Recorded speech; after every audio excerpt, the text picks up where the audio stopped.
Sawtooth Dave, what's happening, y'all? I'm all jacked up on coffee this morning. All right, we're gonna try to get through this. I'm gonna apologize ahead of time. This is gonna be epic length. Got a lot of shit to kind of go over. All right, let's do this one first. Okay, so quick update.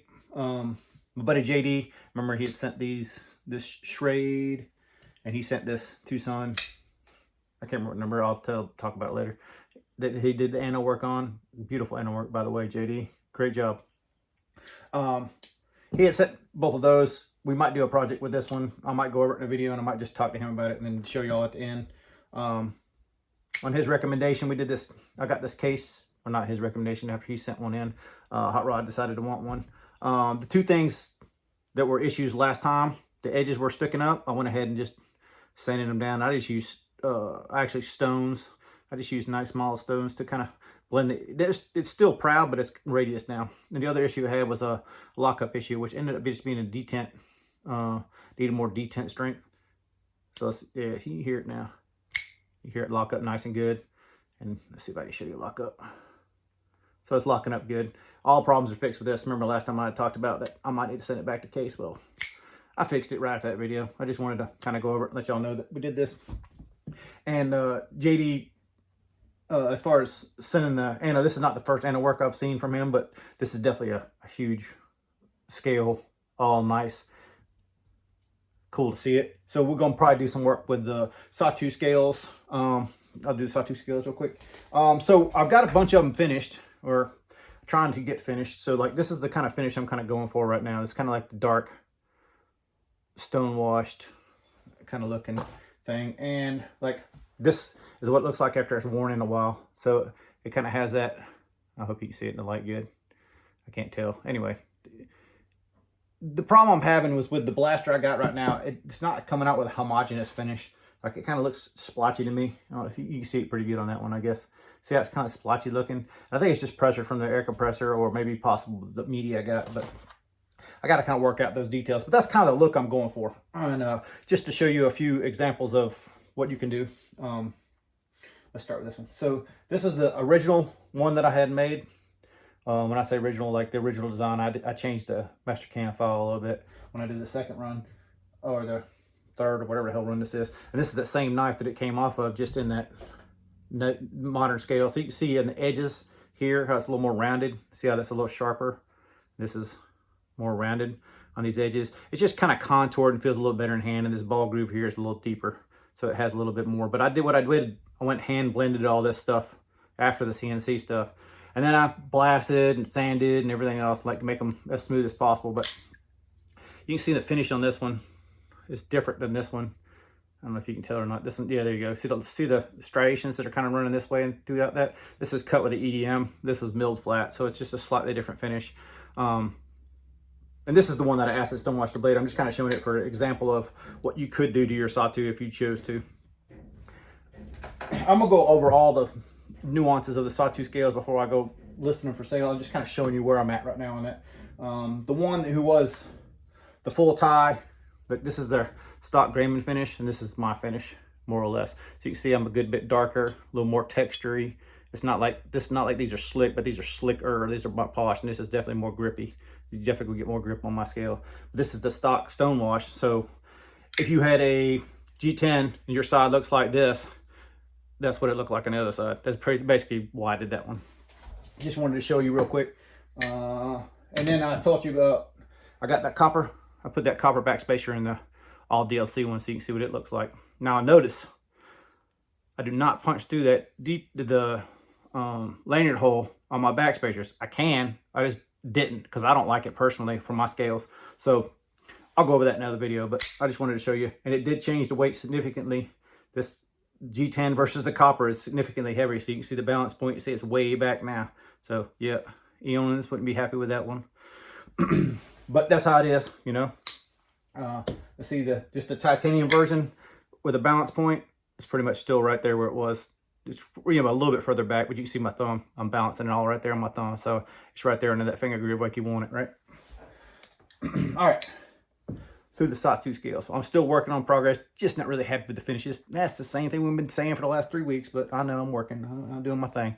Let's see, modifications. So Y'all know that Hot Rod has her Annie, which is the GF2. And we put this came off my kickstand, but I just swapped it. But it's got that beautiful oxidized blade or Vulcan blade, wherever Dan calls his version of that.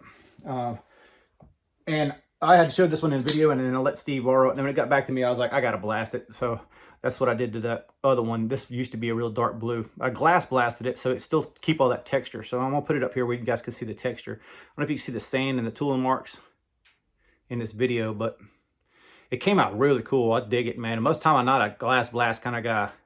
I like sand blast. It's a little bit darker, takes a little bit of the texture, or puts a little bit of texture in the titanium. And aluminum oxide gets it really dark and puts more texture in it. This is just a glass, so it's super smooth. I don't know if you can see in those grooves, sanded and tool marks, but came out really sweet. I dig this one. So this is my GF1, or GF2 rather. Yeah, for size reference, where is that? Let me get this one out real quick. Sorry. This is the GF1. Obviously this one's been flame anode with a laser skull on it stuff, but just basically I'm just using it for a size example. And back up, I'm an idiot here. For those that don't know the difference here, I'm gonna put them side by side if I can. There we go. So you can see the GF2 is actually significantly smaller than the GF1. The GF1 is a much bigger knife overall package wise, but the GF2 is definitely more refined for those who care. Just my 2 cents. Let's see, moving on. I'm trying to go quick.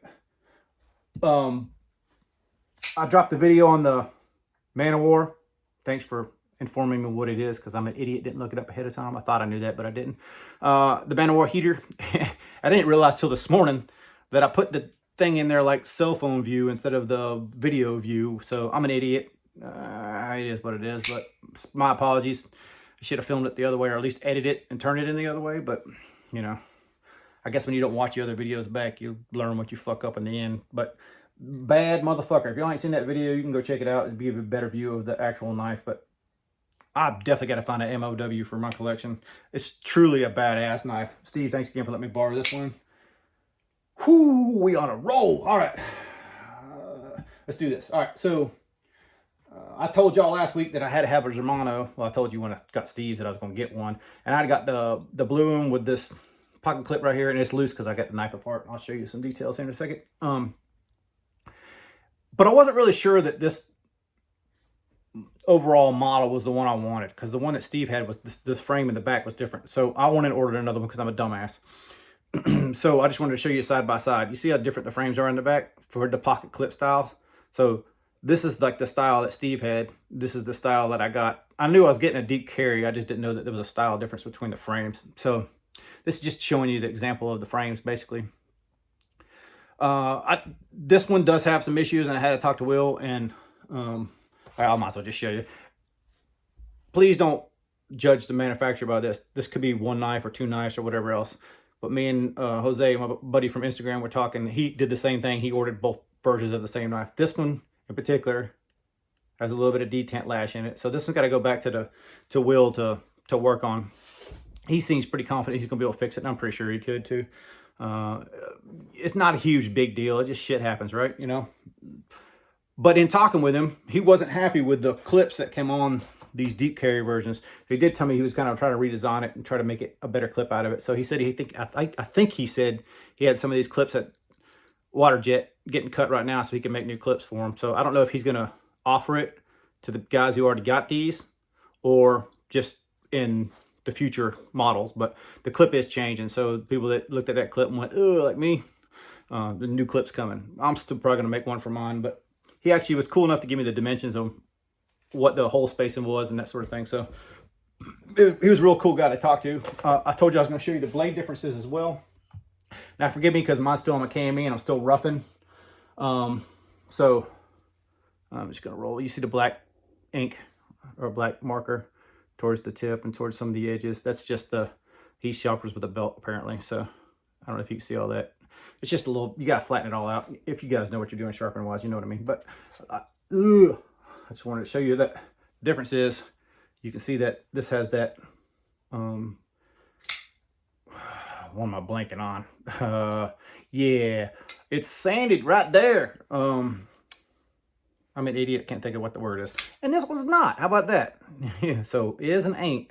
So you can see swedge. There we go. That word will pop in there eventually. You can see that this is much more squared off, and this is much more sleek, so especially from like the stabbing in kind of point of view. You can see how much more blunt this one is than this one. I think I generally like this style more, but I'm not sure. So I probably will send this back to Will, see what he does as far as action and that sort of thing, and then make my decision which one I'm going to keep permanently. And it probably depends more of what I do with the pocket clip, how I end up finishing my stuff. And I might keep both of them. I don't know. But I'm kind of thinking I'm probably going to move one and then keep the other one. So if someone's super interested and really wants one, let me know. But I'm not really swayed as much as I thought one way or the other. I thought going into it, I thought for sure that I would like the newer version, or the original one that I saw from Steve more. But after I got them in hand, got used to them, like, I don't know, man. Like, it's a good quality knife.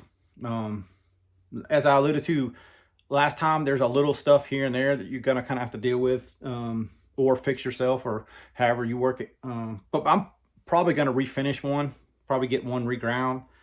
But I don't know. We'll see. Shit always changes from here on a day-to-day basis, like everybody, I'm sure. Let's see, what else do I need to talk about?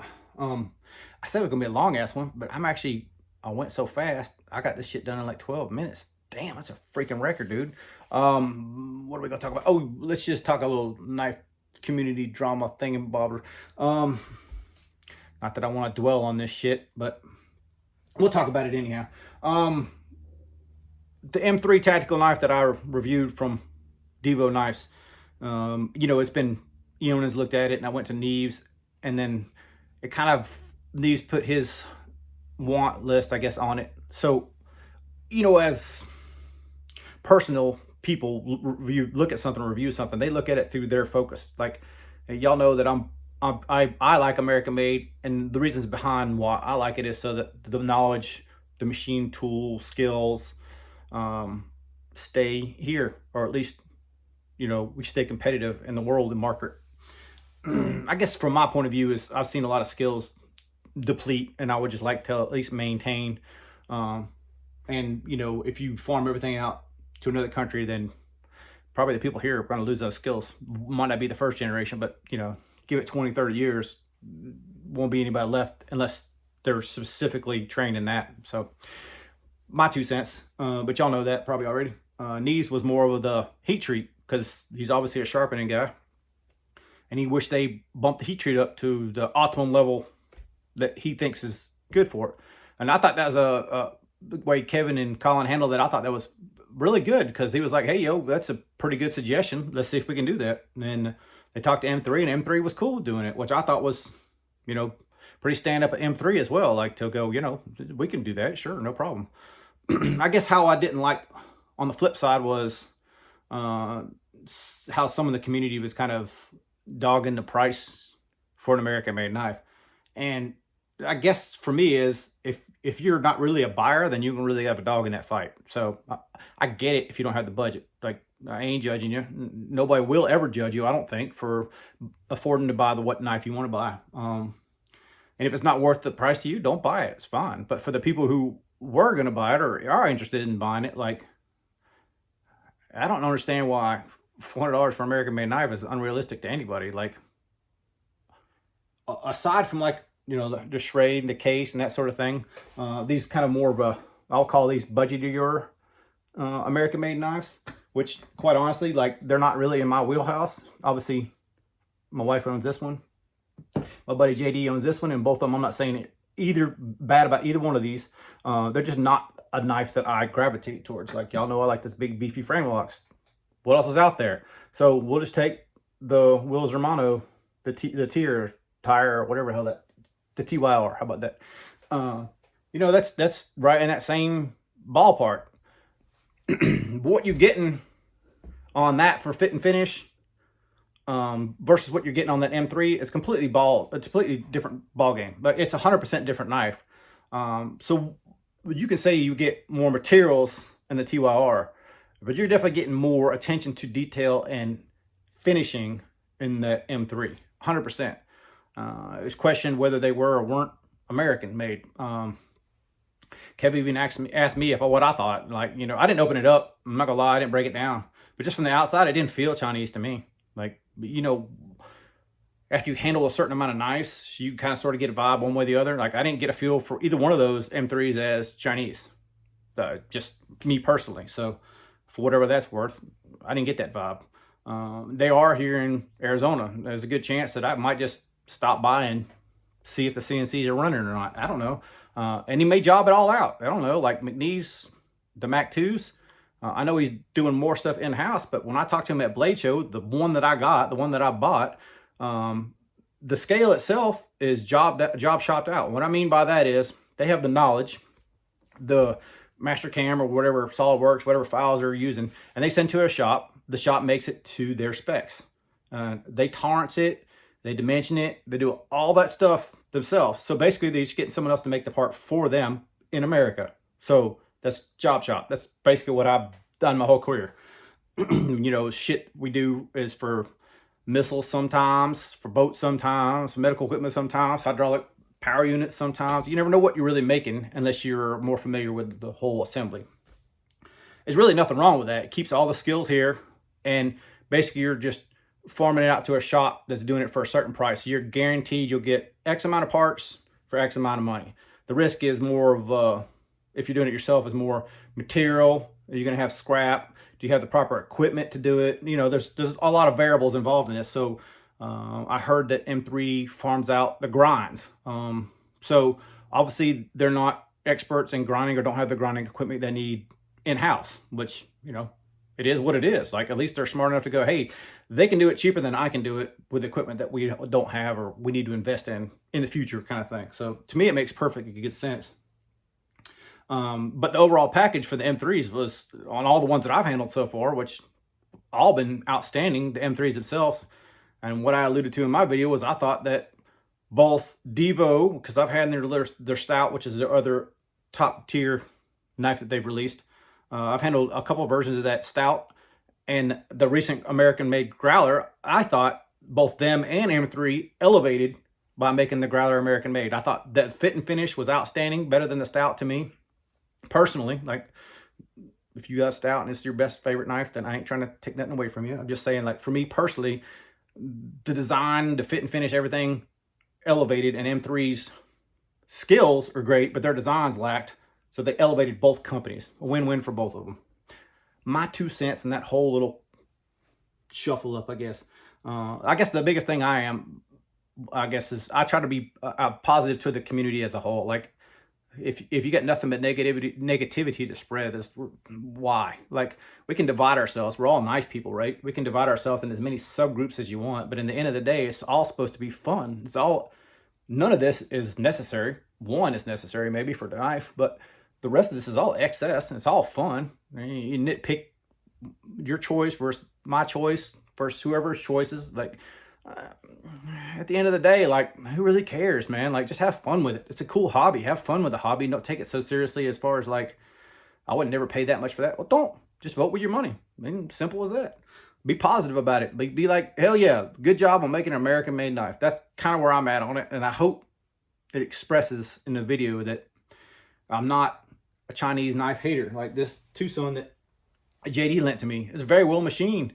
As a machinist, I'm telling you, you cannot produce a knife like this for this price. Not happening.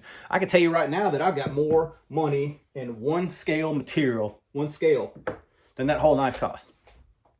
That's my material cost. That's not me doing it. That's my material. We ain't even done nothing else. So, you know, not playing on the same ball field, I guess is what I was trying to say. All right. I'm jacked up on coffee. I probably talked way too fast. Hope y'all understood me. Couple shout outs I want to do this week. Apex Alchemy. He just hit 100 subs. He's a nice guy. Been kind of shooting the shit with him a little bit. Y'all get a chance, go check him out. Other brother of mine, Nick Edwards, Behind the Edge.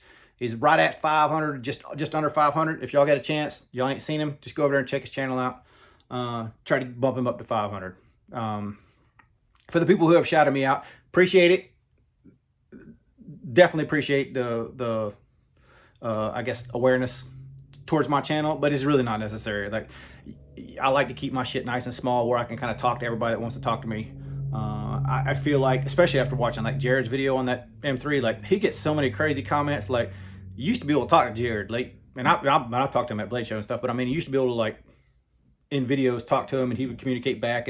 But he got way too many people following him now, to a point where it's not really it's not on a personal level anymore. I ain't saying if I message him, he wouldn't message me back, but it probably wouldn't be directly. I'm rambling. I'm sorry, y'all. We'll call it there. All right. Y'all be cool. Later.